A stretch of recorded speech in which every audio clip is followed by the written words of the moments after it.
Hello बच्चों, welcome back. आज हम करने वाले हैं केमिस्ट्री का हमारा second chapter, acids bases and salts. थोड़ी सी बेसिक नॉलेज हम सभी को होती है एसिड्स बेसिस की। आपने घर में सुना होगा किसी के पेट में जलन हो रही है, एसिडिटी हो गई है, so what we do, Eno ले लीजिए। You have seen in the ads also. So what are you doing, आप क्या कर रहे हो, एक एसिड को एक बेस के साथ न्यूट्रलाइज कर रहे हो। ठीक है, this is the neutralisation reaction जो हमने क्लास 10 के फर्स्ट चैप्टर में भी की है। Different type of reactions. When ever N acid reacts with a base it forms a salt. whenever acid reacts with a base it forms a salt which is neutral। लेकिन यहाँ हम salts के बारे में थोड़ी और चीज़ें भी पढ़ेंगे। ज़रूरी नहीं कि हर सॉल्ट न्यूट्रल हो, but this is for the general information कि जब एसिड और बेस रिएक्ट करते हैं तो न्यूट्रलाइजेशन कॉज करते हैं। हमें पता है न्यूट्रलाइजेशन में क्या निकलता है, साथ में वाटर। सिंपल न्यूट्रलाइजेशन रिएक्शन है। अब बच्चों, हमारे पास जितने भी केमिकल सब्सटेंसेस होते हैं, ऑल दी सब्सटेंसेस जितने भी आप अपने आसपास देखोगे, या उन्हें हम कंपाउंड्स कहते हैं, ये सारे के सारे कंपाउंड्स दो तरह से मिलते हैं आपको। या तो वो एनिमल या प्लांट सोर्स से मिलेंगे आपको, करेक्ट। और जो प्लांट और एनिमल सोर्स से मिलते हैं they are called as organic compound, क्योंकि लिविंग बींग से मिलते हैं ऑर्गेनिक कंपाउंड्स। और जितने भी बाकी आपको ज़मीन से मिलते हैं, यानी कि अर्थ से मिलते हैं या रॉक से निकलते हैं, they are called as mineral rocks. These are mostly strong and can be weak also. लेकिन जितने भी आपके ऑर्गेनिक कंपाउंड्स होते हैं, दीज आर वीक एसिड्स। 90% आपको एसिड्स मिलते हैं and they are very weak acids. So this is the one differentiation between the substances कि वो एनिमल और प्लांट ऑर्गन्स सब्सटेंसेस से मिलते हैं, उन्हें ऑर्गेनिक कहते हैं। जो हमें मिनरल रॉक से मिलते हैं बच्चों, उनको हम कहते हैं इनऑर्गेनिक। यानी कि जो लिविंग बींग से मिलता है ऑर्गेनिक, जो नॉन लिविंग से मिले वो इनऑर्गेनिक, करेक्ट। ये तो हुआ एक बेस। अब दूसरा तरीका क्या है किसी भी केमिकल सब्सटेंस को डिवाइड करने का। First classification organic and inorganic. Next classification जो आप देखेंगे that is on the basis of their taste, on the basis of taste. अब आपने जब जीभ को लगाते हो तो कुछ चीज़ें आपको खट्टी लगती हैं, ठीक है। जो खट्टी लगती हैं दे आर एसिड्स, जो कड़वी लगती हैं they are bases, like your kheera, right. और कुछ चीज़ें जो हैं बच्चों वो होती हैं सॉल्ट। सॉल्ट का टेस्ट अलग अलग हो सकता है क्योंकि नमकीन होते हैं। फॉर एग्जांपल, नमक आप यूज़ करते हो NaCl, KCl, कैल्शियम क्लोराइड, ये सारे बच्चों सॉल्ट्स होते हैं, ठीक। ये सॉल्ट्स का जो टेस्ट है obviously they are salty in taste, अच्छे लगते हैं हमें। लेकिन एसिड्स जो होते हैं वो हमेशा कैसे होते हैं, सार। बेसिस कैसे होते हैं, bitter. B for base, B for bitter in taste, ठीक। हमें सॉल्ट के बारे में बाद में बात करेंगे। We have a completely separate section for salt in this chapter. अभी हम बात करेंगे एसिड्स के बारे में और बेसिस के बारे में। तो चलिए देखते हैं एसिड्स और बेसिस के बारे में, ठीक है। सबसे पहले हमने कहा उसका टेस्ट कैसा है बच्चों, इट इज़ खट्टा, सार, नंबर 1। नंबर 2 आप देखेंगे it turns blue litmus paper into red. तो इसको शॉर्ट फॉर्म में याद करते हैं, blue turns to red by acids, BRA, ठीक है। And these bases will turn red litmus paper into blue. So red litmus to RBA. So RBI याद करते हो ना, RBA याद कर लीजिए। Red litmus converts into by basis, sorry it is RBB, rabbit, ठीक है जी। तो rabbit जो है वो रेड लिटमस को ब्लू में कन्वर्ट करता है, और BRA जो है it converts, acids converts it from blue to red, correct. आप याद रखिए रेड इज़ अलार्मिंग, एसिड ज़्यादा नुकसान करते हैं ज़्यादा बेसिस से, होते दोनों ही करोसिव हैं, just a way to remember it. यहीं पर एक चीज़ और देख लेते हैं बच्चों लिटमस के बारे में। आप सोच रहे होंगे ये लिटमस क्या आ गया। लिटमस जो है बच्चों एक पर्पल डाई होती है। अगर आप सॉल्यूशन की बात करोगे वाटर के अंदर तो ये एक पर्पल कलर की डाई होती है। ये हमें प्लांट से मिलता है, it is obtained from plants, ठीक है। तो आपने क्लास 9 में डाइवर्सिटी चैप्टर पढ़ा था, तो वहाँ एक कैटेगरी पढ़ी थी थैलोफाइट्स। थैलोफाइट के अंदर हमने पढ़ा है लाइकन। सो लाइकन जो है, लाइकन ये एक प्लांट की टाइप है। इसमें से हम इस इंडिकेटर को या इस कलर को, इस डाई को एक्सट्रैक्ट करते हैं। सो अगर कोई पूछता है what is litmus solution, it is nothing but an organic solution और एन ऑर्गेनिक डाई। ठीक है, और इसे हम कॉमनली क्या कह देते हैं, इसका नाम क्या ले देते हैं हम लोग, इट इज़ एन इंडिकेटर। इसे हम यूनिवर्सल इंडिकेटर भी कहते हैं। जैसे यूनिवर्सल सॉल्वेंट होता है ना वाटर, ऐसे ही यूनिवर्सल इंडिकेटर होता है बच्चों लिटमस। ठीक है, ये है सॉल्यूशन फॉर्म में। एक आता है आपके पास बच्चों लिटमस पेपर।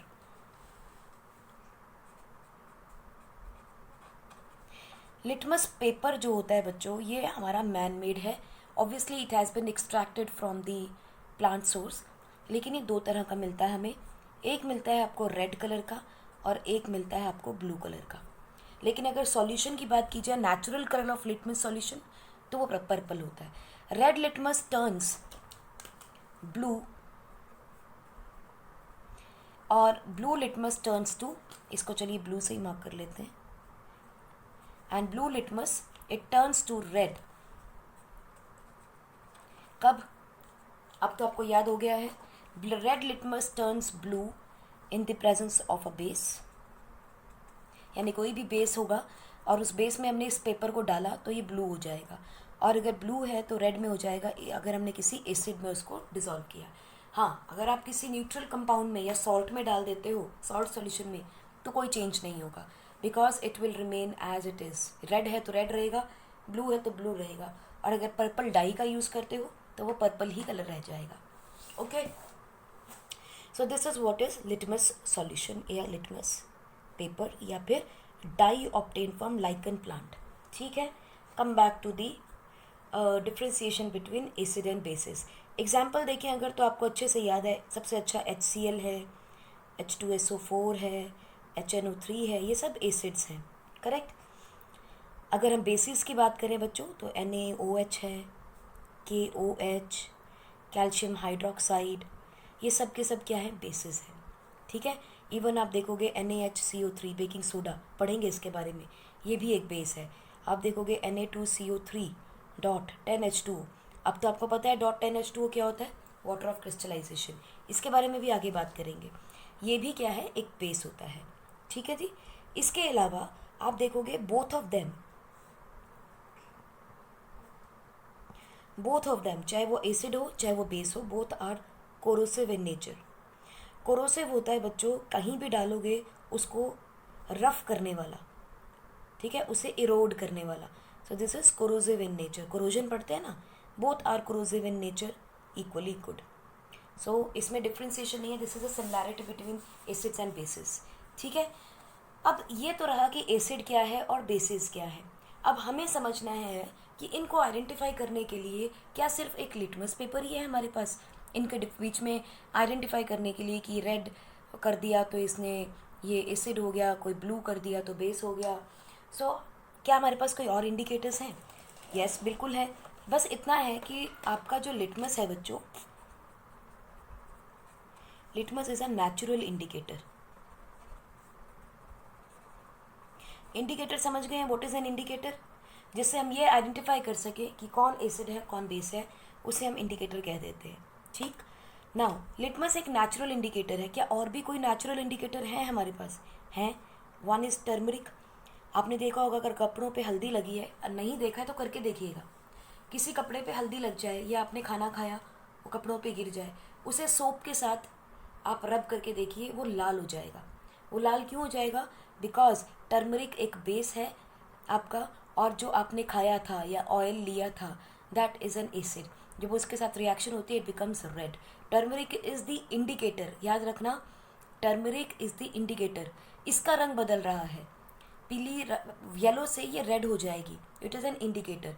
कौन इसको चेंज कर रहा है? एसिड चेंज करेगा इन योर फूड।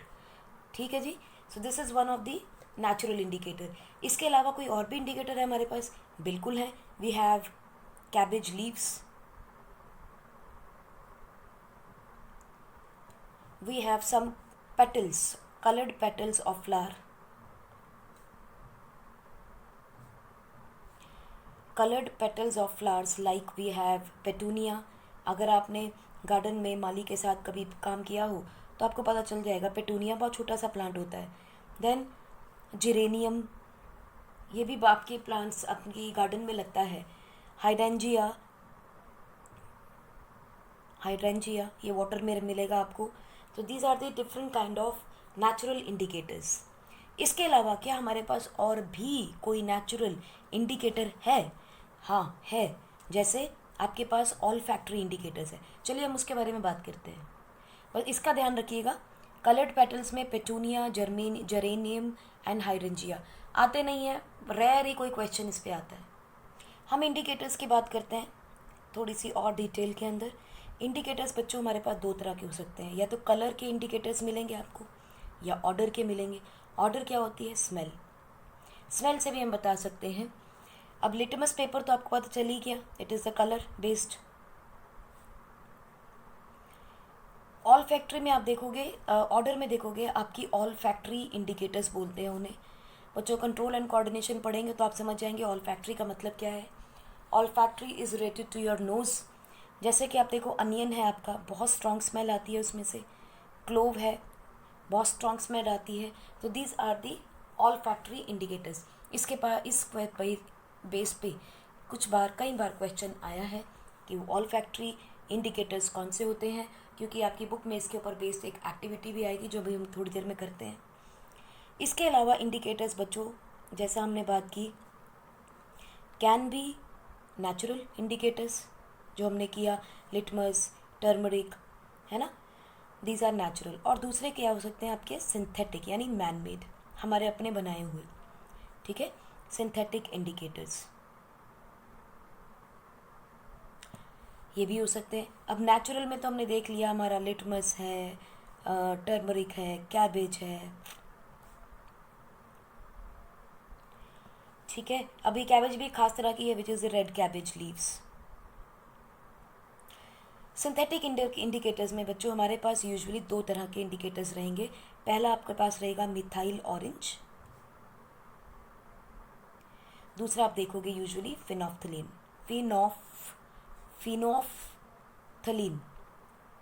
फिनोफ्थलीन. इसकी प्रोनाउंसिएशन में कई बच्चों को मुश्किल आती है मेरी तरह.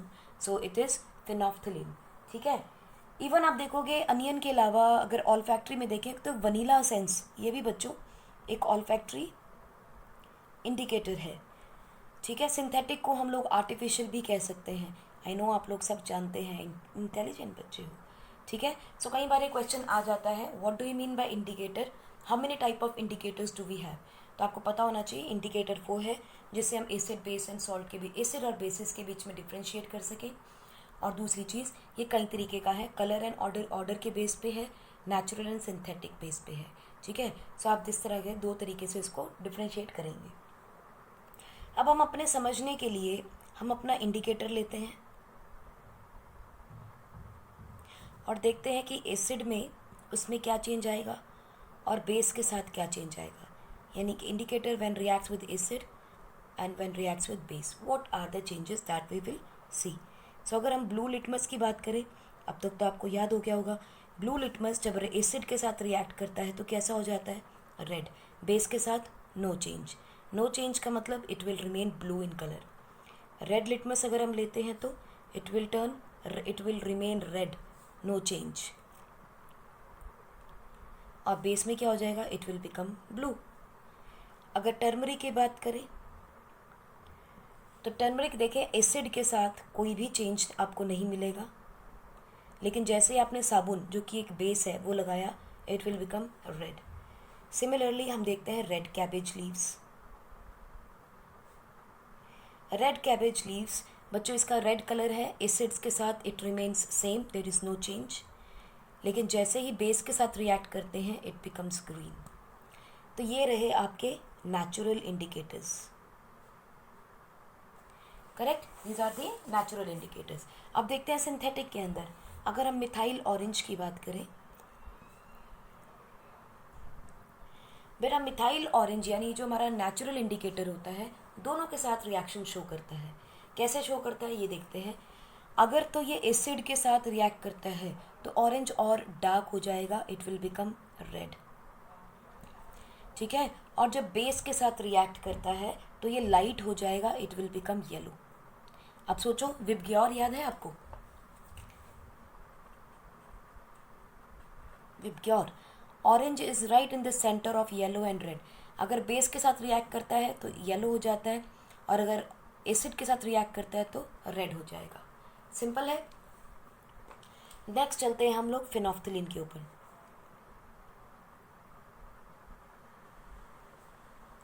फिनोफ्थलीन जो है बच्चों, उसका नेचुरल कलर क्या होता है?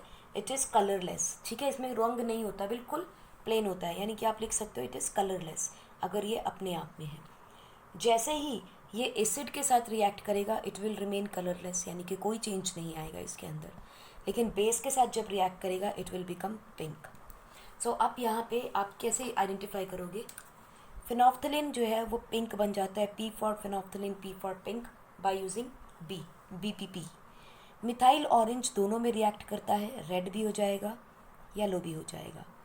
रेड कैबेज लीफ सिर्फ बेस के साथ रिएक्ट कर रही है, टर्मरिक बेस के साथ रिएक्ट कर रही है, रेड लिटमस पेपर बेस के साथ रिएक्ट कर रहा है, और ब्लू लिटमस एसिड के साथ। तो आप यहाँ से इन्फर कर लो सिर्फ दो चीज़ें हैं जो एसिड के साथ रिएक्ट कर रही हैं, एक तो ब्लू लिटमस टर्न्स रेड और दूसरा मिथाइल ऑरेंज। बाकी सब में देखो देयर इज़ नो चेंज। बाकी सब इंडिकेटर्स आपको क्या दे रहे हैं? बेस। अगर बेस है तो रिएक्शन हो जाएगा, कलर चेंज हो जाएगा, अगर नहीं है तो कलर चेंज नहीं आएगा, ठीक है जी। अब इसके साथ ही हम आपकी एक एक्टिविटी करके देख लेते हैं, that will make things easier for us to understand. देखिए, जो फर्स्ट एक्टिविटी है बच्चों, उसके अंदर आपने क्या करना है, आपने अपने लैब में से बहुत सारे रिएजेंट्स लिए। I am just gonna give this because ये आपकी लैब एक्टिविटी है जो आपको करके देखनी है। हम यहाँ पे लिख लेते हैं बस कि HCl है हमारे पास, H2SO4 है, HNO3 है, एसिटिक एसिड है, NaOH, KOH, NH4OH, calcium hydroxide. इस तरह से बहुत सारे आपको केमिकल्स मिल जाएंगे आपकी लैब के अंदर। नाउ दे आर आस्किंग कि आप इन सभी केमिकल्स की एक एक ड्रॉप जो है अपनी वॉच ग्लास में डाल लीजिए। चलिए मैं आपको वॉच ग्लास दिखा देती हूँ। ये रही मेरी छोटी सी वॉच ग्लास, ठीक, छोटी सी एक प्लेट है मेरी। इस वॉच ग्लास के अंदर आपने क्या किया, HCl का ड्रॉप लिया एक, और आपने इसको डिफरेंट सॉल्यूशंस में ऐड करके देखा। या HCl को आपने एक टेस्ट ट्यूब में ले लिया और उसमें कभी लिटमस पेपर डाल के देख रहे हो, blue, red, different and you are trying to find out what are the changes. इन सभी इंडिकेटर्स के साथ यूज़ करना है आपको। मिथाइल ऑरेंज जो कि सिंथेटिक है आपको लैब में मिलेगा, फिनोफ्थलीन सिंथेटिक है आपके लैब में मिलेगा, blue litmus, red litmus paper आपको मिल जाएंगे। आपको इन चारों को यूज़ करते हुए कलर चेंजेस आइडेंटिफाई करने हैं and you have to note them out in your notebooks. चलिए इसमें मैं आपको छोटी सी एक एक्टिविटी बता देती हूँ किसी एक कंपाउंड के साथ, तो आपके लिए आसान हो जाएगा। देखिए, आपके पास 4 सॉल्यूशंस हैं, तो मैं इस वॉच क्लास का नाम दे देती हूँ A, B, C and D, ठीक, गॉट इट। अब मैंने क्या किया, इनके अंदर से कोई भी एक कंपाउंड ले लो, लेट अस से चलो HCl ही ले लिया। मैंने इसके अंदर फ्यू ड्रॉप्स ऑफ HCl डाल दिए, few drops of HCl. Similarly HCl and HCl, just a few drops, not more than that, a few drops. Carefully with a test tube आपको with a dropper आपने इसमें कुछ drops डाल दिए। Now what you will add, आप इन सभी के अंदर एक में आप ब्लू लिटमस यूज़ कीजिएगा, इसके अंदर आपने रेड लिटमस यूज़ कर लिया, इसमें आपने फिनोफ्थलीन डाल दिया, I mean in any order you can use. इसमें चलिए आपने मिथाइल ऑरेंज डाल दिया, ठीक। और इन सब को डालने के बाद आपने इनके कलर चेंज नोटिस करने हैं और वो रजिस्टर करने हैं। आपको सब में चेंजेस मिलेंगे क्योंकि एसिड है, तो acid will turn your blue litmus into red, इसमें आपको चेंज मिलेगा। रेड लिटमस में आपको कोई चेंज नहीं मिलेगा। फिनोफ्थलीन के अंदर आपको कोई चेंज नहीं मिलेगा क्योंकि एसिड है। और रेड ऑरेंज के अंदर, मिथाइल ऑरेंज के अंदर it will again turn red. So methyl orange के अंदर it will turn red, blue litmus will turn red. So this will indicate that it is an acid and it is going to react with all the four indicators in this manner. This is how you have to perform the activity with rest of the compounds. आपकी हम एक और activity देखते हैं, activity number 2.2. इस activity में देखिए हमने क्या किया, हमने कुछ अनियन लिया, ठीक है, अनियन का आपने जूस निकाल दिया, इस जूस को आपने क्लॉथ के ऊपर डाल दिया, ठीक है, cloth dipped in juice, correct. अब आप इसने क्लॉथ स्ट्रिप के 2 टुकड़े किए, ठीक है, एंड डिवाइड इन 2 स्ट्रिप्स.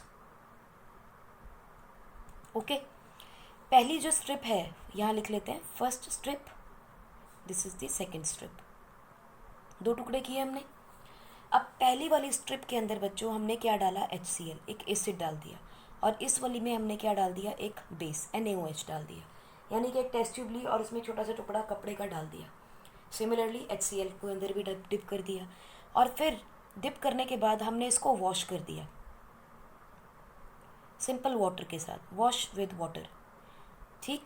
तो हमने देखा HCl के साथ जब हमने डिप किया तो अनियन की स्मेल परसिस्ट करती है, परसिस्ट इवन आफ्टर वॉशिंग. लेकिन जब NaOH में डाला और फिर हमने इसको वॉश किया विद वाटर, ठीक है, तो हमने फाइंड आउट किया this smell lost after rinsing with water.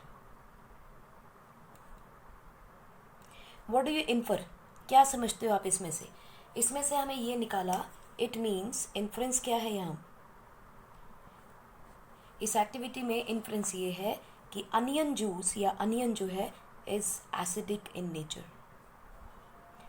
क्यों एसिडिक है? Because it neutralised by the base NaOH. NaOH के साथ जब आपने उसको मिक्स किया तो उसकी स्मेल चली गई, यानी NaOH ने उसके असर को ख़त्म कर दिया, ठीक है. सो इट मीन्स अनियन जो है वो एक एसिड है. सिमिलरली बच्चों, आप चाहो तो यही एक्टिविटी आप वनीला के साथ भी कर सकते हो. वनीला के भी आपने ऐसे ही कपड़ों को लिया, कपड़े उसमें सोक किया, क्लॉथ में उसको डिप किया, क्लॉथ में डिप करने के बाद उसके 2 टुकड़े किए, एक को HCl और एक को NaOH की टेस्ट ट्यूब में डिप किया, ठीक है. जब आपने डिप किया तो हमने देखा HCl में स्मेल परसिस्ट करती थी. इसका मतलब ये नहीं कि हमेशा ये HCl में परसिस्ट करेगी, इट डिपेंड्स कि आपका जो कंटेंट आपने लिया है वो या एसिड है या बेस है. इसके अंदर हमने देखा स्मेल वॉज लॉस्ट. बच्चों एक्टिविटी पूरी करनी है कि हमने कपड़ा लिया, उसको इससे डिप किया, NaOH में डाला, वॉश किया, स्मेल लॉस्ट, स्मेल लॉस्ट, ये कंप्लीट एक्टिविटी करनी है. I have just given that in a short, ठीक. तो जब अगर स्मेल लॉस्ट होगी तो इसका मतलब vanilla is also N acid, ठीक. सिमिलरली आप देखिए क्लोव के साथ करके, लौंग का तेल, क्लोव ऑयल, क्लोव ऑयल को आप छोटे से कपड़े पर डाल दीजिए और उसको 2 टुकड़ों में डिवाइड कीजिए. जैसे ही आपने डिवाइड करोगे, क्लोव ऑन क्लोथ डिवाइड किया, एक में HCl डाल दिया, एक में NaOH डाल दिया. Why we are using HCl and NaOH? Because these are readily available chemicals in your lab. इसमें देखो यहाँ पे क्या हुआ, जब हमने HCl के अंदर डाला और NaOH में डाला तो क्या चेंजेस मिले. क्लोव ऑयल हो या NaOH, दोनों में ही आपको चेंजेस मिलेंगे. There will be different smell. Reaction हुआ है लेकिन डिफरेंट स्मेल है, स्मेल गई नहीं है यहाँ पे, the smell is still there. यहाँ पे आप देखोगे it will be faded smell, यानी बहुत कम हो जाएगी.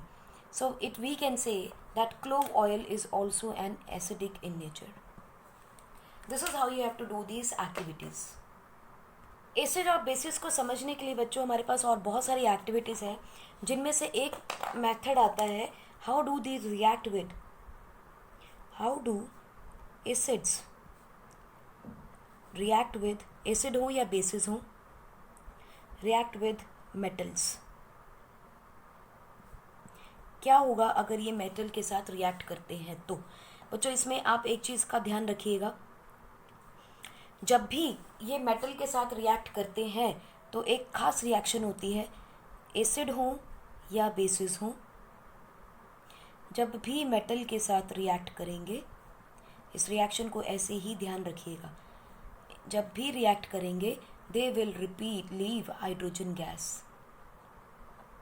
तो गैस आपको मालूम है अपवर्ड एरो से देते हैं हम, चाहे वो कोई भी हो, hydrogen gas will be liberated. कोई भी एसिड है it is going to form salt, कोई भी बेस है it is also going to form salt, ठीक है। लेकिन हाइड्रोजन गैस लिबरेट करते हैं, तो इस पार्ट को हमेशा ध्यान रखिएगा, एसिड्स व्हेन और basis when reacts with metal it liberates hydrogen gas. यही क्वेश्चन एग्जाम में बार बार आता है, ठीक है। और क्योंकि हमेशा मेटल के साथ रिएक्ट करते हैं बच्चों, इसीलिए एसिड हो या बेसिस हो, ठीक है, are stored in glass container. आपने लैब में देखा होगा, सब कांच के ग्लासेस में या वेसल्स में आप रखते हो, they are not stored in steel और एनी अदर मेटालिक वेसल। क्यों? क्योंकि उनके साथ वो रिएक्ट करते हैं, इसीलिए ग्लास में उनको स्टोर किया जाता है। Very important to remember, it is very important part. So acids and bases reacts with metal to release hydrogen gas. Acids and bases reacts with metals to release hydrogen gas. अच्छा जी, चलो देखते हैं कि अगर ये एसिड एंड बेसिस रिएक्ट करते हैं, hydrogen gas liberate करते हैं, हमें कैसे पता चलेगा जी यहाँ पर रिएक्शन होगी और हाइड्रोजन गैस लिबरेट होगी। बहुत सिंपल एक्टिविटी करते हैं बच्चों। हमें एक टेस्ट ट्यूब लिया, ठीक, और इस टेस्ट ट्यूब में कोई भी मेटल डाल दिया। चलो हम जिंक के ग्रैन्यूल्स डाल देते हैं, आसानी से मिल जाते हैं, लैब में मिल जाते हैं। So we are just going to take zinc के ग्रैन्यूल्स। इस जिंक ग्रैन्यूल के अंदर हमने क्या किया बच्चों, इसके ऊपर एक स्टॉपर लगाया। सबसे पहले एक डिलीवरी ट्यूब निकाल दी और बाकी को हमने स्टॉपर से बंद कर दिया, ठीक, रबर स्टॉपर लगा के। और ये रहा हमारा डिलीवरी ट्यूब। डिलीवरी ट्यूब हमेशा लिक्विड से ऊपर होनी चाहिए, नेवर डिप्ड इन लिक्विड, ताकि गैसेस आराम से एस्केप कर सके। तो चलिए इस डिलीवरी ट्यूब को एक्सटेंड करते हैं, हमें तो आदत है। इस डिलीवरी ट्यूब को आगे ले गए, ठीक। आगे ले जाने के बाद बच्चों इसमें एक खास एक्टिविटी जो आपने रखनी है ध्यान में, वो ये है कि आपने इसको डिप करना है किसमें, सोप सॉल्यूशन के अंदर, सच दैट डिलीवरी ट्यूब का एंड जो है वो सोप सॉल्यूशन के अंदर होना चाहिए, ठीक। This is the soap solution. छोटे हो, आप लोगों ने कभी कभी देखा होगा मार्केट में आपको एक बबल फॉर्मेशन वाला इक्विपमेंट मिलता है कि आपने डिप किया और उसको हवा दो, फूंक मारो तो बबल्स बनते हैं। सो this is something like that. वही एक्सपेरिमेंट हम यहाँ करने वाले हैं, क्योंकि गैस है, हवा है, it is going to bubble in soap water, फिर बबल्स निकलेंगे, देखते हैं क्या बनेगा उसका, ठीक है। टेस्ट ट्यूब हवा में तो होगी नहीं, we have to apply a stand. एक यहाँ पर हमने लगा दिया और इस होल्डर को हमने स्टैंड के साथ जोड़ दिया। हाथ में नहीं कुछ भी पकड़ना चाहते हम, तो हमने इसको स्टैंड पे लगा देना है। और स्टैंड आपको मालूम है कि आराम से ऐसे बनाइए, ये लीजिए बन गया आपका स्टैंड। इस स्टैंड के ऊपर ये स्टैंड लगा है, टेस्ट ट्यूब खड़ी हुई है, होल्डर के अंदर आपने इसको फिक्स कर दिया है। लेबलिंग आप कर सकते हो, your stand, your test tube, your zinc granules जो हमने इसमें डाल दिए हैं, and there is some liquid that we have to add. What is that liquid? You need to add some acid, कोई भी एसिड डाल दीजिए। चलिए हम यहाँ पर H2SO4 डालते हैं, ठीक है, डाल दिया। जैसे अब इसको हीट तो करना ही नहीं हमने, क्योंकि ये रिएक्शन तो अपने आप हो जाती है। ग्रैन्यूल्स के अंदर जैसे ही एसिड डाला, यहाँ से एक गैस रिलीज़ होनी शुरू हो गई, ठीक। ये गैस यहाँ से रिलीज़ हुई, और ये गैस कौन सी है बच्चों? H2 है। हम अभी नहीं लिख सकते क्योंकि हमें पता नहीं, कोई तो गैस है जो निकल रही है और यहाँ से आनी शुरू हो गई गैस, ठीक है। चलिए इसमें भी बना देते हैं। आप सोचोगे मैम इसमें नहीं बनाई, चलो यहाँ भी बना दिया। तो गैस हमारी यहाँ से निकलनी शुरू हो गई, ठीक। अब ये जो गैस निकली है बच्चों, कैसे आइडेंटिफाई करें कि हाइड्रोजन है या क्या है? जो बच्चों बबल्स बनेंगे, यहाँ बड़े बड़े बबल्स बनेंगे, आप इसके सामने एक मैच स्टिक लेके जाइए, जलती हुई बर्निंग मैच स्टिच, ठीक है, बर्निंग मैच स्टिक ले जाओ, या आप कैंडल ले जाइए, जो भी आपको आसान लगे पकड़नी, कैंडल भी ले जा सकते हो, ठीक है। आप इसके पास लेके गए, जैसे इसके पास लेके गए तो धूम करके ब्लास्ट हो गया, फप करके बच गया। जब ये जलती है हाइड्रोजन गैस बच्चों, बर्निंग ऑफ हाइड्रोजन जो है is associated with pop sound. आप सोच रहे हो कि पॉप साउंड क्या है बच्चों? पॉप साउंड है बॉटल का ढक्कन खोलते हो ना जब आप, like this is called as pop sound. तो इस साउंड को हमेशा ध्यान रखिए, जब भी हम एक बॉटल का ढक्कन खोलते हैं तो कुछ ऐसी आवाज़ आती है, and this sound is the pop sound, and it is very important to remember because exam में ये आता है। Pop sound is the indication of which gas, ये आपको क्वेश्चन में दे दिया जाएगा, there is a gas which is liberated and gives a pop sound on burning. तो आपको पता चल जाना चाहिए they are talking about hydrogen gas. Got it? I hope this activity is clear to you. ठीक, सो यहाँ से आप ध्यान रखेंगे इन्फ्रेंस क्या है आपका, that hydrogen gas is liberated on reaction of acid or base on metals। आप चाहो तो H2SO4 की जगह कोई बेस भी डाल के देख सकते हो। रिएक्शन क्या होगी मैं वो दिखाती हूँ आपको।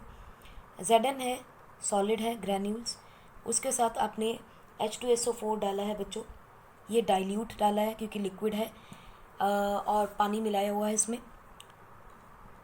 This is going to form ZnSO4 plus hydrogen gas will be liberated. आप सोच रहे होंगे क्यों हुआ रिएक्शन? देखिए हाइड्रोजन बच्चों is less reactive than zinc, तो जिंक क्या करेगा, हाइड्रोजन को किक मारेगा, उसे बाहर निकाल देगा और खुद Zn के साथ रिएक्ट करेगा। सो this is what type of reaction? Yes, it is displacement reaction.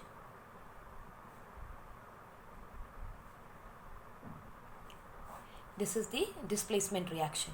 ठीक, अब देखिए अगर मान लीजिए मैं कोई बेस डाल देती इसके अंदर तो क्या होता, मान के चलते हैं, चलिए जिंक नहीं लेते हैं, हमारे पास जिंक ले लेते हैं, इस बार सोडियम ले लेते हैं। चलो ठीक है, सोडियम भी तो मेटल है, सोडियम ले लिया और इसकी रिएक्शन हमने एक एसिड के साथ ना करके बेस के साथ कर दी। अब बेस कौन सा लोगे? चलिए हम ले लेते हैं कैल्शियम को। कैल्शियम ले? नहीं, हम कोई और लेते हैं। किसको लें? बेस।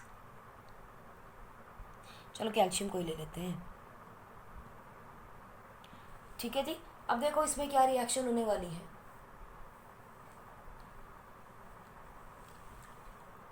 इसके अंदर भी हाइड्रोजन गैस लिबरेट होगी बच्चों। ये कंपाउंड थोड़ा कॉम्प्लिकेटेड हो जाएगा आपके लिए, so will take some other example. चलिए हम इसकी जगह एग्जाम्पल लेते हैं बच्चों। Zinc only reacts with NaOH, तो क्या रिएक्शन बनेगी? क्योंकि ये बेस है, इसमें बनेगा बच्चों sodium zincate, Zn Na2ZnO,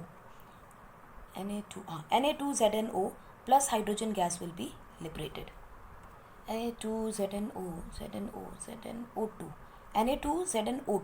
this is called as sodium zincate. तो सोडियम जिंकेट बन गया हमारा। हमने एक मेटल को एसिड से रिएक्ट किया, हाइड्रोजन गैस लिबरेट होगी। हमने एक मेटल को बेस के साथ रिएक्ट किया, यहाँ भी आपकी हाइड्रोजन गैस लिबरेट होगी। सो इट इन्फर्स कि आप कोई बेस हो या एसिड हो, मेटल के साथ रिएक्ट करेगा तो उसे हाइड्रोजन गैस देगा ही देगा। ठीक है, और ये हमने पता किया, हमने पहले ही किया था, this is called as a salt, यानी कोई एक सॉल्ट मिलेगा और आपको साथ में हाइड्रोजन गैस लिबरेट हो जाएगी। अभी हम सिर्फ एसिड्स के बारे में थोड़ी और इसकी क्वालिटीज़ देखते हैं। अगर हम यहीं पर देखें, डिफरेंट मेटल्स लेते हैं। चलिए, we have magnesium, we have zinc, iron, copper, इन सब को हमने चलिए एक किसी एक एसिड के साथ, कॉमन एसिड के साथ रिएक्ट करा दिया।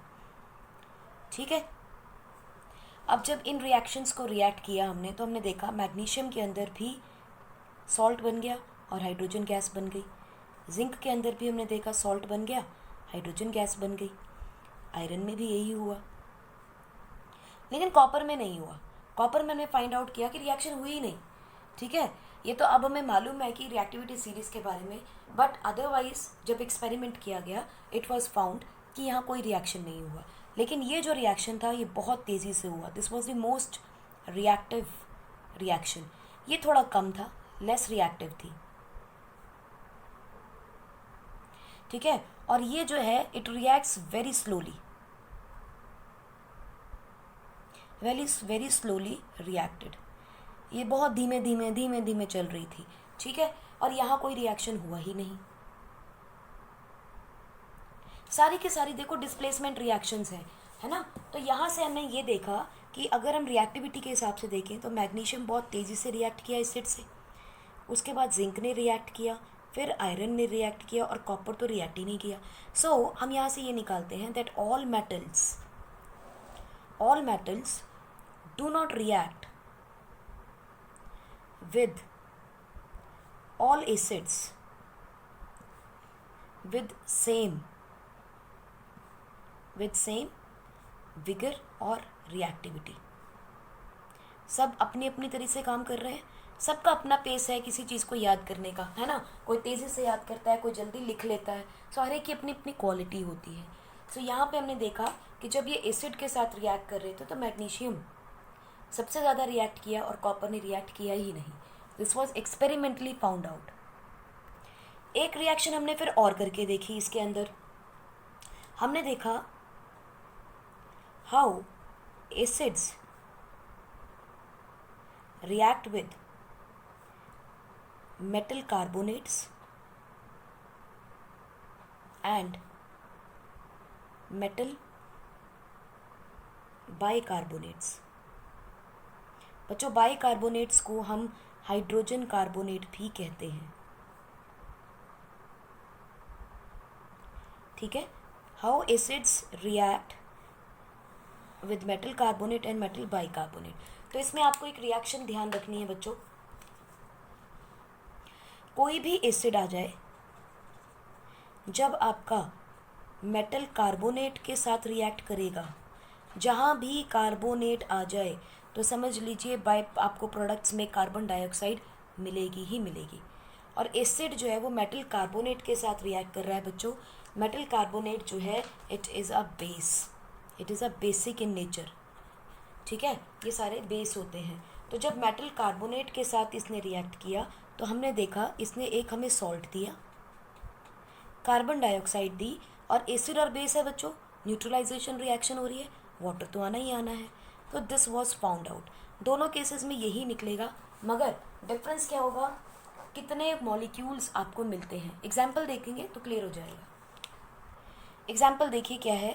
हम कह रहे हैं कि कोई भी इस मेटल एसिड जो है जब रिएक्ट करेगा, लेट अस से हम लोग H2SO4 लेते हैं, इसकी रिएक्शन हमने किया लेट अस से Na2CO3 के साथ। ये क्या है बच्चों, ये है मेटल कार्बोनेट। कौन सा मेटल है, sodium. So it is called as sodium carbonate, correct. ये सॉलिड फॉर्म में है, ये डाइल्यूट फॉर्म में है, ठीक है बच्चों। हमने क्या किया, H2SO4 की रिएक्शन सोडियम कार्बोनेट से की, हमें क्या मिलेगा, ये तो हमें पता है कार्बन डाइऑक्साइड मिलनी है, हमें ये भी पता है वाटर भी मिलना है। बचा हुआ क्या है, हाइड्रोजन निकाल दिया आपने, कार्बन डाइऑक्साइड निकाल दिया, क्या बचा मेरे पास बचेगा Na2SO4, एक सॉल्ट बच गया, करेक्ट। तो ये क्या है मेरा सॉल्ट, और ये रही कार्बन डाइऑक्साइड गैस। ऑलराइट बच्चों, और ये किस फॉर्म में आएगा, लिक्विड फॉर्म में आएगा। ये क्या होगा, एक्वस फॉर्म में रहेगा। अब देखिए यहाँ क्या हुआ, दो सोडियम है, एक कार्बन, 3 और 4 7 ऑक्सीजन, 3 2 6 एंड 1 7, 2 हाइड्रोजन बैलेंस्ड है। तो यहाँ पॉइंट टू बी नोटेड है, ये एक नंबर ऑफ मोल है, ये भी 1 मोल है, ये भी 1 मोल है ना। यानी कि 1 मोल कार्बोनेट सोडियम कार्बोनेट ने 1 मोल सोडियम सल्फेट बनाया। चलिए अब देखते हैं हम दूसरी रिएक्शन हमारी, एसिड्स जब मेटल बाइकार्बोनेट के साथ या मेटल हाइड्रोजन कार्बोनेट के साथ रिएक्ट करेंगे तब क्या होगा। मेटल हाइड्रोजन कार्बोनेट के साथ बच्चों रिएक्ट करेंगे, ये भी वही देगा, सॉल्ट, वाटर और कार्बन डाइऑक्साइड। क्योंकि कार्बोनेट है, इसने वाटर और कार्बन डाइऑक्साइड तो देनी ही देनी है, हर हाल में देनी है। एसिड है, उसने वाटर निकालना ही निकालना है बेस के साथ, क्योंकि ये भी एक बेस होता है, ठीक है। न्यूट्रलाइजेशन रिएक्शन हो रही है। एग्जाम्पल देखते हैं, हम यही ऊपर वाली एग्जाम्पल देखते हैं, H2SO4 की रिएक्शन अब हमने सोडियम हाइड्रोजन कार्बोनेट के साथ की। दिस इज बच्चों सोडियम हाइड्रोजन कार्बोनेट या सोडियम बाइकार्बोनेट।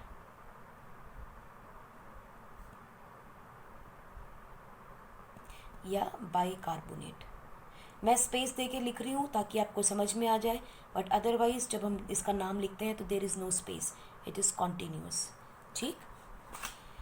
इसकी रिएक्शन हुई, चलिए हमने बनाना तो फिर वही है Na2SO4 with water and carbon dioxide, क्योंकि ये सॉल्ट है, ये भी सॉल्ट है, ठीक है। अब देखिए 2 सोडियम है तो मुझे कितने चाहिए यहाँ पे, सोडियम हाइड्रोजन कार्बोनेट 2 मोल चाहिए। H2SO4 2 हैं, 2 हाइड्रोजन, ये 1 ही चाहिए, ये मिलेगा कितना 1। यहाँ पे देखिए 2 मोल NaHCO3 के 1 मोल Na2SO4 बना रहा है, बस यही एक डिफरेंस आता है और कोई डिफरेंस नहीं आता, ठीक है। सो आप यहाँ पर ध्यान रखिए, मैं इस रिएक्शन को देखिए समराइज़ कर रही हूँ। H2SO4 के साथ ही ये रिएक्शन आपको फिर दिखाती हूँ।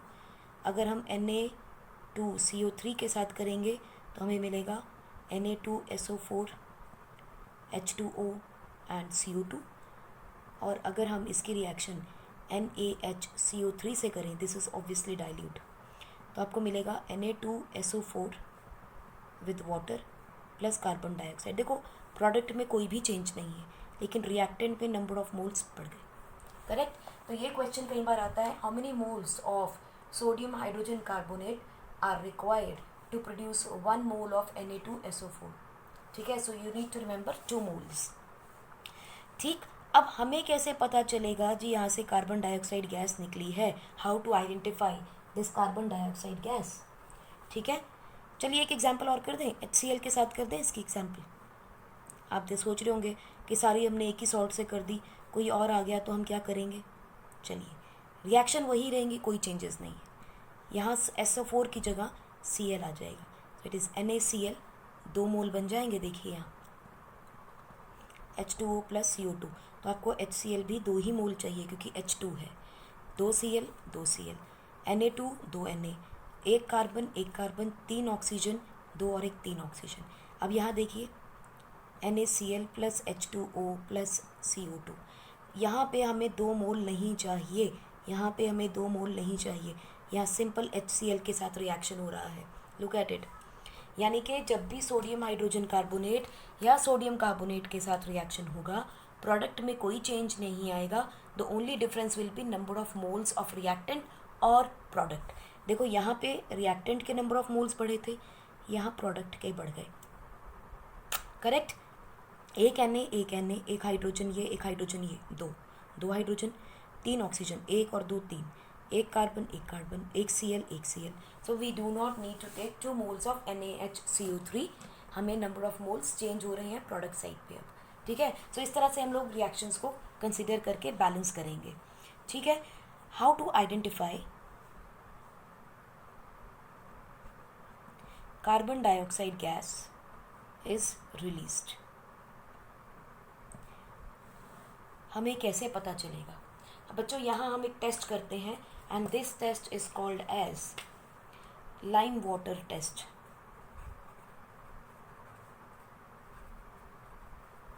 लाइम वाटर टेस्ट, इसमें हम क्या करेंगे, देखिए हमने एक टेस्ट ट्यूब लिया, ठीक, और इस टेस्ट ट्यूब के अंदर हमने कोई भी बेस डाल दिया, लेटर से हमने वही डाल दिया जो ऊपर लिया था, Na2CO3 डाल दी, ठीक है बच्चों। और हमने यहाँ से एक डिलीवरी ट्यूब भी निकाल दी, निकाल लो, और इस डिलीवरी ट्यूब को हमने एक टेस्ट ट्यूब के अंदर डिप कर लिया, ठीक। इस टेस्ट ट्यूब के अंदर हमने ऐड किया बच्चों लाइम वाटर। अब आप जानते हैं कि लाइम वाटर क्या होता है, lime water is CaOH whole twice, calcium hydrogen, calcium hydroxide और लाइम वाटर, ठीक। अब देखिए इसमें क्या कर रहे हैं हमने यहाँ पर अब कार्बन डाइऑक्साइड डालनी है ना, हमें पता, हमने कुछ और डालना है इसके अंदर। हम यहाँ एक इक्विपमेंट लगाते हैं जिसका नाम होता है बच्चों थिसल, फिसलना नहीं, थिसल फनल। केमिस्ट्री लैब जाएंगे तो हमें समझ में आएगा, ठीक है। एक थिसल फनल होती है, इसमें से बच्चों हमने क्या डाला, HCl, drop by drop HCl को डालना शुरू किया। HCl डालेंगे, रिएक्शन हो जाएगा, जब रिएक्शन होगा तो कोई गैस बच्चों ऊपर की तरफ जानी शुरू हो जाएगी। What is this gas, carbon dioxide. हमें लेकिन कैसे पता चला ये कार्बन डाइऑक्साइड है, जब ये कार्बन डाइऑक्साइड निकल के यहाँ पहुँची बच्चों, इसके अंदर घुसी, व्हाट हैपेंड, ये जो लाइम वाटर था it turned milky. Carbon dioxide जैसे ही यहाँ पहुँची और इसने लाइम वाटर के साथ रिएक्शन किया, इट स्टार्टेड फॉर्मिंग CaCO3, और ये जो है बच्चों इट इज़ मिल्की। ठीक है, सो इस टेस्ट ट्यूब के अंदर आप देखोगे कि lime water has turned milky. Turning of lime water milky is indicating the presence of carbon dioxide. So presence of carbon dioxide turns lime water milky, correct. लेकिन अब अगर मैं इसमें कार्बन डाइऑक्साइड ज़्यादा डाल दूँ, निकली जा रही है, मैं डाली जा रही हूँ, इसी वेसल में डाली जा रही हूँ, तब क्या होगा? अगर बच्चों ये कैल्शियम कार्बोनेट जो बना है, इस कैल्शियम कार्बोनेट में मैं और कार्बन डाइऑक्साइड मिला दूँ, ठीक है, ऑब्वियसली पानी भी है, पानी तो है ही क्योंकि सॉल्यूशन है, लाइम वाटर है, पानी तो यहाँ है ही। कैल्शियम कार्बोनेट अगर सॉलिड है, उसमें पानी मिलाएंगे तभी तो लाइम वाटर बनेगा। इस कैल्शियम कार्बोनेट के बनते ही इसमें पानी भी है और कार्बन डाइऑक्साइड में और डाल रही हूँ, सो क्या होगा? This is going to convert into calcium hydrogen carbonate, calcium hydrogen carbonate aqueous.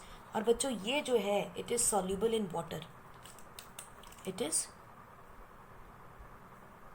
Soluble in water. तो जो मिल्कीनेस है it will be gone, so milkiness will be gone. ये मिल्कीनेस क्यों हुई थी बच्चों? क्योंकि कैल्शियम कार्बोनेट सॉलिड फॉर्म में प्रेसिपिटेट हो गया था, ठीक है। क्योंकि प्रेसिपिटेट हुआ, पार्टिकल्स बन के वाइट कलर के, इस वजह से वो वाइट कलर का दिखने लगा, कि मिल्की दिखाई देने लगा। ज़्यादा कार्बन डाइऑक्साइड आई, उसने उठा के बाइकार्बोनेट बना दिए जो कि मिल्की नहीं होते और पानी में घुल जाते हैं, इसीलिए हमें पता नहीं चलता। So we need to stand by this experiment and check कि कार्बन डाइऑक्साइड की वजह से क्या लाइम वाटर मिल्की हुआ। अगर मिल्की हुआ तो गैस जो निकल रही थी वो कार्बन डाइऑक्साइड गैस थी। बच्चों ये एक्सपेरिमेंट और ये क्वेश्चन अक्सर एग्जाम में आता है, what if carbon dioxide is passed in excess. अगर हम एक्सेस में कार्बन डाइऑक्साइड डाल दें तो क्या होगा इस एक्सपेरिमेंट में? You will say it will lose its milkiness because soluble calcium hydrogen carbonate will be formed. This is the calcium hydrogen carbonate. This will be formed. ठीक है बच्चों, हम बड़ी देर से न्यूट्रलाइजेशन रिएक्शन की बात कर रहे हैं, तो let us see reaction between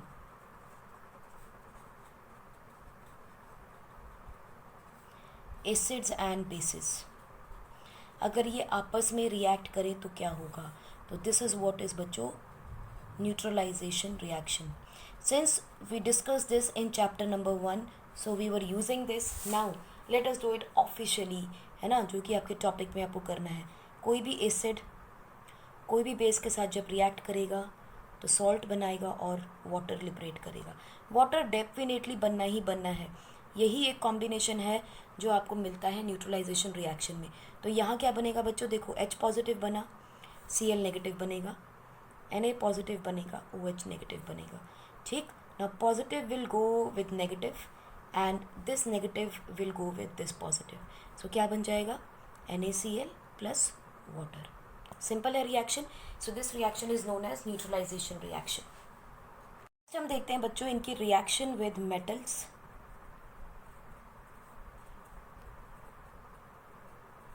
with metal oxides and with non-metal oxides। चलिए नॉन मेटल को भी नहीं करते, सिर्फ मेटल को देखते हैं। रिएक्शन विद मेटल ऑक्साइड, ठीक है बच्चों। अब मेटल ऑक्साइड्स में आपने देखना है कि मेटल्स कौन कौन से हैं हमारे पास। We have sodium, magnesium, calcium, potassium, lithium, beryllium, और क्या है मेटल आपके पास जो आप पढ़ोगे? ओके, लिथियम हो गया, हाइड्रोजन हो गया। These are the main calcium metals जो आप इस समय पढ़ेंगे। सो हम यहीं तक रुकते हैं। इन मेटल के ऑक्साइड्स की बात कर रहे हैं बच्चों, ध्यान रखिएगा जितने भी मेटल ऑक्साइड्स होते हैं they are basic in nature. So point to note, metal oxides are basic in nature. देखिए कैसे, कोई भी मेटल ऑक्साइड जब एसिड के साथ रिएक्ट करेगा बच्चों तो सॉल्ट और वाटर बना देता है। तो आप समझ ही गए हैं, it is a neutralisation reaction again. Correct. Example देखते हैं। Let us say we have MgO। इसकी रिएक्शन आप किसी भी एसिड के साथ कर दीजिए, आपको क्या मिलेगा, MgCl2 which is a salt. ये दोनों मिक्स होंगे और वो ऑक्सीजन एंड हाइड्रोजन मिलके क्या बनाएंगे, वाटर। तो I hope this is easy to remember. Okay, similarly चलिए हम एक और रिएक्शन करके देखते हैं।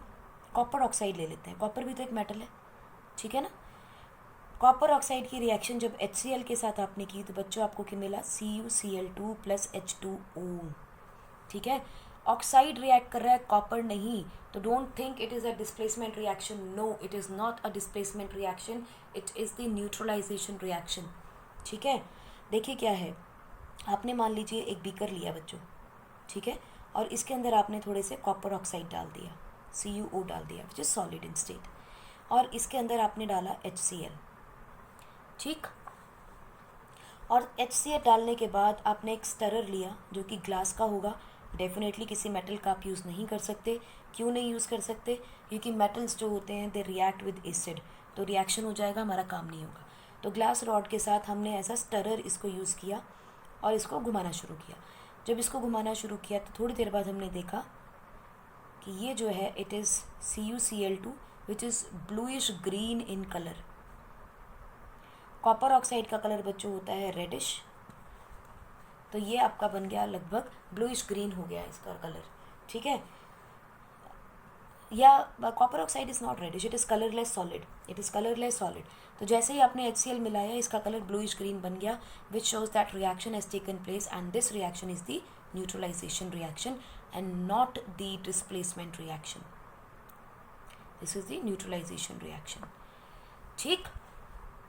अच्छा, आपकी बुक के अंदर ना एक बड़ी अच्छी एक्टिविटी है, would like to discuss that activity. This is activity number 2.6। आपने एक टेस्ट ट्यूब ली और इस टेस्ट ट्यूब के अंदर आपने NaOH डाल दिया, ठीक है बच्चों, और अब इसके अंदर आपने डाला है फिनोफ्थिलीन,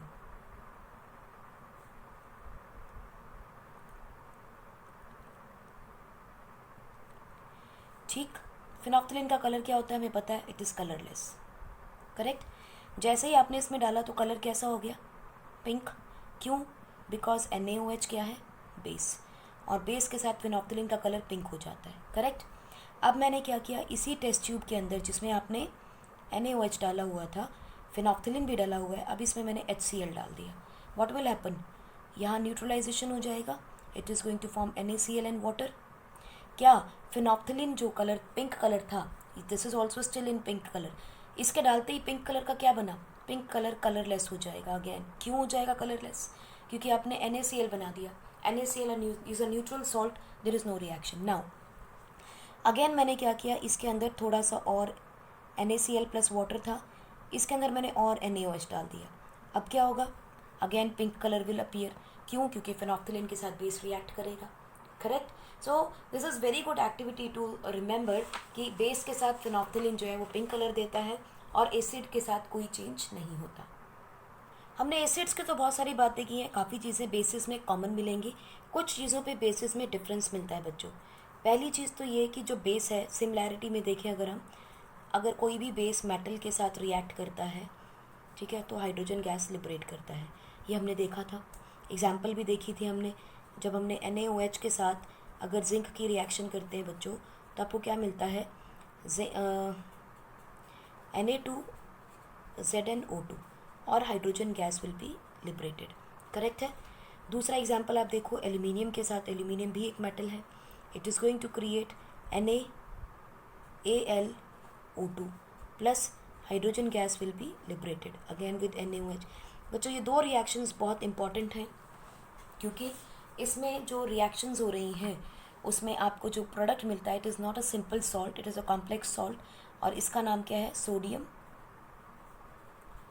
एल्यूमिनेट। इसका नाम क्या था, सोडियम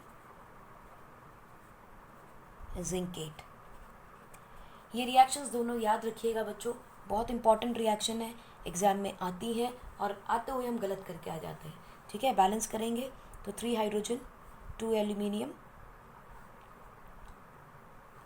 एंड 2 सोडियम, और ये भी आएगा आपका 2, यहाँ भी आप देखेंगे 2 इसके बनेंगे क्योंकि 2 Na हैं, correct. So these 2 reactions are important. इसके अलावा अगर आप देखेंगे सेकेंड रिएक्शन में, that any base when reacts with acid it forms salt and water. This is common to acid and base, which is the neutralization reaction.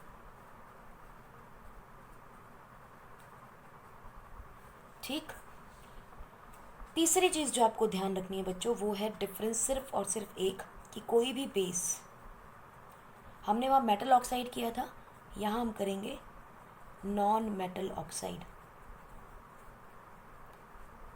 जब भी react करेगा again it is going to form salt and water, क्योंकि ये भी reaction बच्चों क्या है, neutralisation reaction है। इसमें क्या हो रहा है, जो आपका नॉन मेटल ऑक्साइड है ना बच्चों, it is acting as an acid. ठीक है, एग्जांपल देखते हैं। लेट अस से हमारे पास है बेस के फॉर्म में, हम देख लेते हैं कैल्शियम हाइड्रोक्साइड, एक बेस है, इसके साथ रिएक्शन हो रही है non metal oxide, carbon is a non metal, एक ऑक्साइड है कार्बन डाइऑक्साइड। जब ये दोनों रिएक्ट करेंगे तो क्या बनाएंगे, CaCO3 plus H2O। So the salt, non metal hydroxide जो होता है, ऑक्साइड जो होता है बच्चों, वो एक बेस होता है, एसिड होता है। एग्जाम्पल और भी देख सकते हैं आप। Late us say we have NaOH, इसकी रिएक्शन आप किसके के साथ करोगे, इसके साथ करें, चलो कार्बन डाइऑक्साइड के साथ ही कर लेते हैं। तो ये क्या बना देगा आपका, Na2CO3 plus H2O will be liberated in liquid form. ठीक है। सो इस तरह से आप देखोगे कि जितने भी बेसिस होते हैं, अगर वो नॉन मेटल ऑक्साइड के साथ रिएक्ट करते हैं तो भी न्यूट्रलाइजेशन होती है। बच्चों शायद मैंने आपको बताया भी है, इफ़ नॉट तो आप समझ लीजिए। अगर आपका ये पीरियोडिक टेबल है, जो हम करेंगे जब हम पीरियोडिक टेबल पढ़ेंगे सारा, तो उसके अंदर आप अपने पूरे टेबल को 2 हिस्से में डिवाइड कर दीजिए, लेफ्ट हैंड साइड और राइट हैंड साइड में। बच्चों लेफ्ट हैंड साइड में जो होंगे वो मेटल्स होते हैं, जो राइट हैंड साइड में होते हैं वो नॉन मेटल्स होते हैं। मोटा मोटा इतना ध्यान रखिए, ये आपने जूनियर क्लासेस में भी पढ़ा है। अब चलो बच्चों एक और चीज़ देखते हैं कि एसिड्स हों या बेसिस हों, are good conductors of electricity, are good conductors of electricity. देखिए कैसे, एक एग्जांपल करते हैं हम लोग, एक्टिविटी करके देखते हैं। ये हमने एक बीकर लिया और नीचे हमने एक रबर स्टॉपर लगाया, रबर कॉक लगा दी, ठीक है। और इसके ऊपर बच्चों हमने 2 इलेक्ट्रोड्स लगा दी, कीले लगा लो, 2 नेल्स लगा दिए हमने, ठीक। और इस नेल के साथ हमने यहाँ पर भर दिया बच्चों एक solution, that is the HCl, dilute HCl लगाया, एसिड डाल दिया, दिस इज़ माई रबर कॉक। और ये दोनों क्या है, नेल्स, लोहे की, मेटल है, ठीक। अब मैंने क्या किया, इसके साथ भी एक सर्किट ड्रॉ कर लिया और इसके साथ भी एक सर्किट बना दिया। सर्किट तो आप समझ ही गए हैं दो सभी, because we have done the electricity topic. तो लेट अस से हमने जब सर्किट बनाया बच्चों, तो यहाँ एक बैटरी लगा ली, पॉजिटिव नेगेटिव, और उसके बाद हमने यहाँ एक बल्ब लगा लिया, ठीक, बल्ब का साइन बन गया। और यहाँ हमने की, प्लग की लगा दी। एमीटर लगाने की मुझे ज़रूरत नहीं है यहाँ भी, ठीक है जी। अब देखिए करंट फ्लो करता है पॉजिटिव टू नेगेटिव, यानी कि it has to move in this direction, लेकिन यहाँ तो पानी है तो कनेक्टेड ही नहीं है। अब क्या करें बच्चों, जो आपका HCl है it is going to conduct electricity now, ठीक है।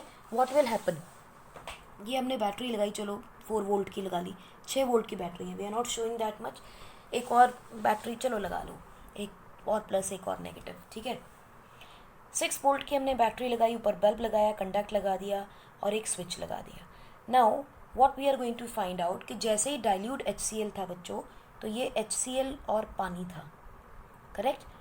जब पानी के अंदर मिल जाता है तो हम इसको सिंपली कह देते हैं HCl डाइल्यूट, ठीक। जब ये डाइल्यूट फॉर्म में होता है बच्चों, तो it is going to dissociate into H positive and Cl negative. ये जो H पॉजिटिव है it is going to connect with water, तो ये क्या बना देगा along with water, H3O positive ion और एक Cl negative ion. This ion is known as बच्चों हाइड्रोनियम आयन।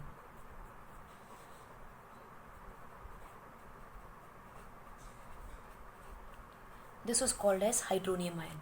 और ये वो आयन है जो बेसिकली इलेक्ट्रिसिटी कंडक्ट करने का काम करने वाला है। ठीक, हमने जब जैसे ही एसिड डाला, स्विच की, बंद की, तो आप देखो ये आयन्स कन्वर्ट हो गए हैं। Now what is going to happen, cations कहाँ जाएंगे बच्चों? Cations that is H positive will go to cathode. Cathode कैसा होता है? नेगेटिवली चार्ज, यानी कि बैटरी के अंदर ये नेगेटिव चार्ज हो गया, ये पॉजिटिव चार्ज हो गया, तो आपके जो H पॉजिटिव आयन है वो इसके पास चले जाएंगे। और Cl नेगेटिव कहाँ जाएंगे बच्चों? कटायंस, अनायंस जो हैं आपके, that will go to anode which is positively charged. तो हम कह सकते हैं this is your anode and this is your cathode. Correct. अब आप देखिए, आपने इलेक्ट्रिसिटी में देखा है कि जब पॉजिटिव और नेगेटिव चार्ज के बीच में डिफरेंस क्रिएट हो जाता है, चार्ज की सेपरेशन हो जाती है, तो वहाँ क्या क्रिएट हो जाता है? Potential difference. जब पोटेंशियल डिफरेंस क्रिएट हो जाए तो इलेक्ट्रिसिटी कंडक्ट होने लगती है। सो दैट इज़ वाई ये जो बल्ब है आपका, इट विल स्टार्ट ग्लोइंग।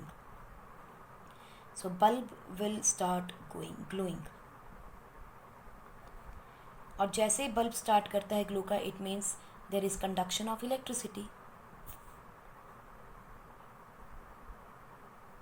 ठीक है। सो आप यही एक्सपेरिमेंट HCl की जगह कोई और बेस यूज़ करके कर सकते हो। लेट अस से NaOH, calcium hydroxide, magnesium hydroxide, कुछ भी डालिए आप। ठीक है, आयन की सेपरेशन हो जाएगी, एक जगह H पॉजिटिव बनेगा, एक जगह OH नेगेटिव बनेगा, and they will form electrolytes. क्योंकि यहाँ पर आयन्स की फॉर्मेशन होती है, so these kind of compounds और molecules they are called as electrolytes, क्योंकि बिजली इलेक्ट्रॉन्स को कंडक्ट करते हैं। So these are called as electrolytes. ठीक है, तो हम यहाँ लिख सकते हैं एसिड्स एंड बेसिस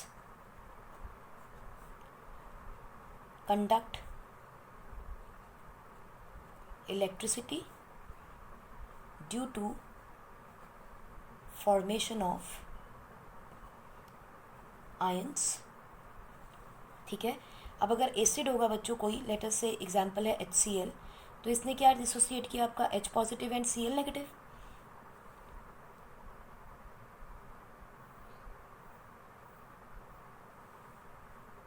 और अगर कोई बेस होगा बच्चों, तो लेट अस से NaOH, तो ये क्या बनाएगा? Na positive and OH negative. तो ये H पॉजिटिव और ये OH negative, these are the important ions and these are called as electrolytes. ठीक है, क्योंकि due to the formation of ions that is H positive and OH negative, so all these acids and bases are called as electrolytes. सो आप कह सकते हैं H positive OH negative are formed in electrolytes. तो electrolyte कौन है? HCl और NaOH, क्योंकि इन्हीं की वजह से तो आयन्स बन रहे हैं आपके। लेकिन आप देखोगे, अगर आप यही एक्टिविटी ग्लूकोज के पानी के साथ या अल्कोहल के साथ करते हो, ग्लूकोज इज C6H12O6, अल्कोहल बच्चों क्या होता है? कोई भी अल्कोहल बता देते हैं आपको, C2H5OH। ठीक है बच्चों, इन दोनों के अंदर आयन की फॉर्मेशन नहीं होती, ion formation do not occur. Even आपने इलेक्ट्रोवोल्टामीटर जब किया था तब देखा था, अगर प्योर वाटर है यानी कि डिस्टिल वाटर है, ठीक है, उसमें भी आयन फॉर्मेशन नहीं होती। सो वाटर वही कंडक्ट करेगा इलेक्ट्रिसिटी विच कंटेन्स आयन्स, यानी या तो उसमें कोई एसिड हो मिक्स हुआ हुआ या कोई बेस मिक्स हुआ हो। जब तक ये मिक्स नहीं होगा, it is not going to conduct electricity, so this will conduct electricity. So all the acids and bases, क्योंकि पानी में मिलते ही आयन बना देते हैं, so they are good conductors of electricity. तो अगर कोई ये सवाल पूछे, what do all acids and all bases have common, तो आपको मालूम है एसिड्स कोई भी हो, all acids will have H positive ions या will give H positive ions, and all basis will give OH negative ions. ठीक है, इन विद वाटर, हमेशा एक्वस में, अपने आप में नहीं देते। ठीक, यानी इन सॉल्यूशन अगर हम देखें, in with water in solution. तो ये चीज़ आपके हर एसिड में कॉमन आएगी, यानी कि जो H पॉजिटिव देता है उसे हम कह देते हैं एसिड्स। सो आप लिख सकते हो compounds giving H positive are called acids and compounds giving OH negative ion are called as bases. This is what is common among these.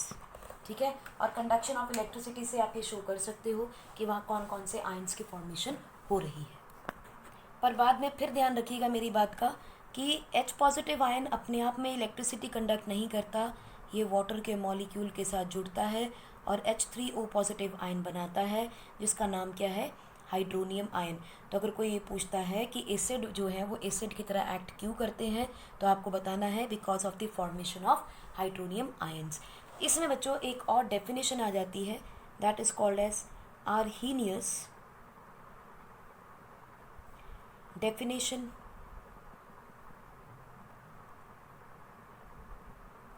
Of acids. Arrhenius ने एसिड्स को डिफाइन कैसे किया? ही सेड्स acids are the substances which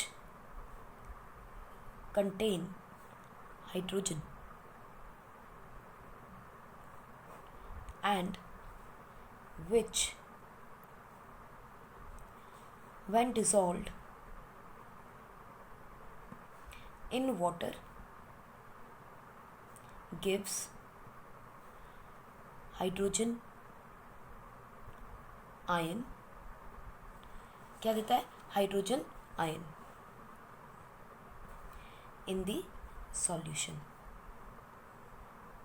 so this is how Arrhenius defined acids.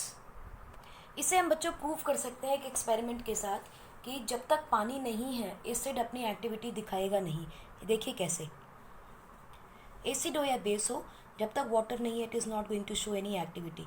तो देखिए ये मेरे पास एक टेस्ट ट्यूब है, let us mark it as 8, और इसके अंदर हमने डाल दिया NaCl। ठीक है बच्चों, और इसके अंदर NaCl डालने के बाद हमने इसमें कुछ डाला एसिड, लेट अस से कॉन्सेंट्रेटेड H2SO4 डाला। मार्क द पॉइंट, कॉन्सेंट्रेटेड है, इट इज़ नॉट डाइल्यूट, यानी पानी नहीं है इसके अंदर। इसके अंदर कॉन्सेंट्रेटेड H2SO4 डाला और ये रही मेरी टेस्ट ट्यूब। ठीक, और मैंने क्या किया, यहाँ पर जैसे इसको डाला और उसके बाद इसके ऊपर एक कॉक लगा दिया। दिस इज़ माई NaCl, और ऊपर से हमने डाली थी इसमें H2SO4 कॉन्सेंट्रेटेड, और फिर मैंने इसके ऊपर इसको सील कर दिया विद अ रबर कॉक। ठीक है बच्चों, अब मैंने क्या किया, इसके अंदर एक डिलीवरी ट्यूब भी लगा दी। पक्की बात है मुझे गैस निकालनी है तो डिलीवरी ट्यूब तो चाहिए मुझे। इस डिलीवरी ट्यूब में से गैस निकलनी शुरू हुई। ठीक, मैं क्या लेके आई, इसके पास एक लिटमस पेपर। ये लिटमस पेपर बच्चों ड्राई है, ड्राई लिटमस पेपर। ठीक, जैसे ये गैस इसके टच में आई, एसिड है ना, एसिड था, हाइड्रोजन गैस निकलेगी, that should also react with this, और इसको रेड करना चाहिए था, but we found that there is no change in litmus paper.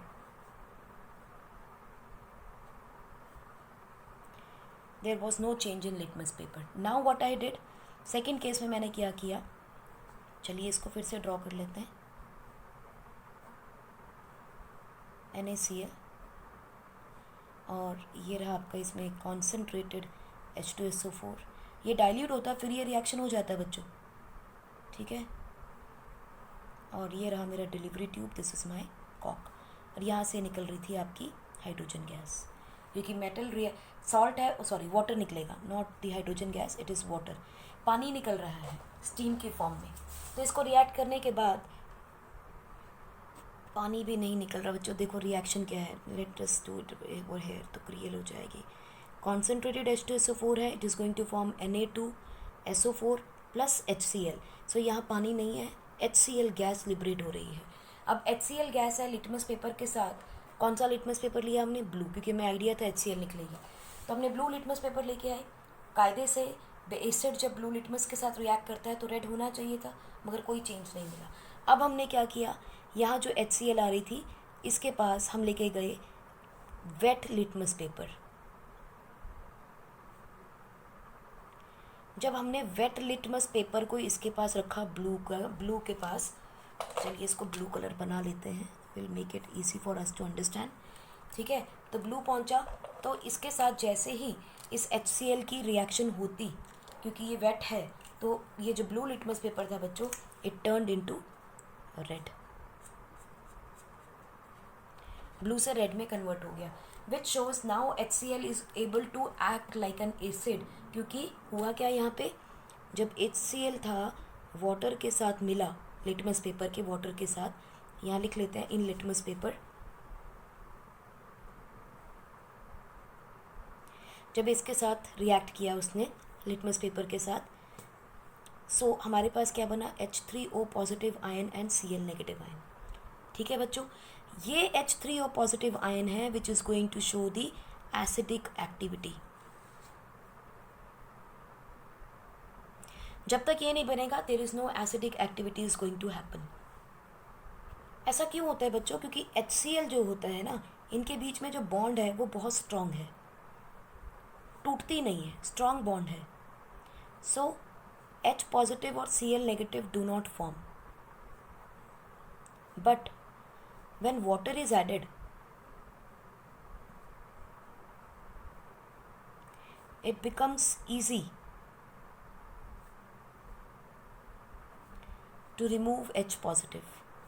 ये पढ़ेंगे आप हायर केमिस्ट्री के अंदर, when you will do 11th की केमिस्ट्री पढ़ोगे, ऐसा क्यों हो रहा है, इसमें बहुत सारे और मैकेनिज्म्स इन्वॉल्व हैं जो हमने अभी इस स्टेज पे नहीं देखने। अभी आपको सिर्फ इतना ध्यान रखना है कि HCl तभी तक कंडक्ट करेगा, कोई भी एसिड या बेस, जब वो पानी में मिक्स होगा तभी इलेक्ट्रिसिटी कंडक्ट करेगा, otherwise it will not do. Base का भी देख लेते हैं बच्चों, एसिड का ही देखे जा रहे हैं हम, बेस का भी देख लेते हैं। Let us say we have NaOH in case of a base.